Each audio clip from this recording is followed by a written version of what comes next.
সারা দেশ জুড়ে চলছে তীব্র তাপদাহ। পরিবেশবাদীদের কথা উপেক্ষা করে সারা বিশ্বে চলছে বৃক্ষ নিধন। একদিকে কার্বন নিঃসরণের মাত্রা কমিয়ে আনার কথা থাকলেও অন্যদিকে তা ক্রমেই বেড়েছে। প্রতিনিয়ত যে দেশগুলো কার্বন নিঃসরণ কমানোর তাগিদ দিয়েছে সেই দেশগুলোতেই বেড়েছে কার্বন নিঃসরণের মাত্রা। প্রকৃতি তার ভয়াল রূপ দেখাতে শুরু করেছে। মরুর শহর দুবাই যেখানে বন্যায় তলিয়ে যাচ্ছে, সেখানে নদীমাতৃক বাংলাদেশে চলছে তীব্র তাপদাহ।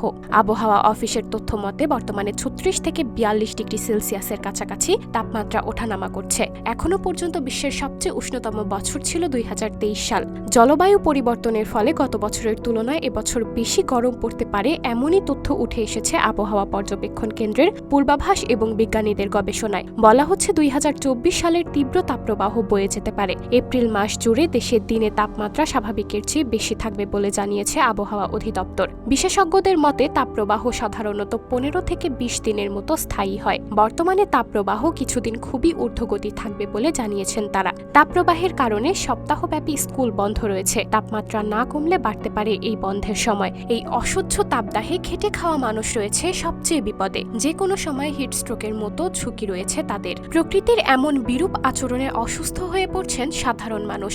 হাসপাতালে বাড়ছে ডায়রিয়া রোগীর সংখ্যা। এমন পরিস্থিতিতে অনেক সরকারি হাসপাতালে জনবল সংকটের কারণে রোগীদের সেবা দিতে হিমশিম খাচ্ছেন ডাক্তার সহ হাসপাতালের স্টাফরা। তেল চর্বি জাতীয় খাবার এবং রাস্তার পাশের খোলা খাবার না খাওয়ার পরামর্শ দিয়েছেন ডাক্তাররা। এছাড়াও একাধিকবার গোসল ও পর্যাপ্ত পানি পানের পরামর্শ দিয়েছেন তারা। এই পরিস্থিতিতে পানির বোতল, টুপি, ফ্যান, ছাতার মতো জিনিসপত্র সঙ্গে রাখার বিষয়ে পরামর্শ দিয়েছেন বিশেষজ্ঞরা।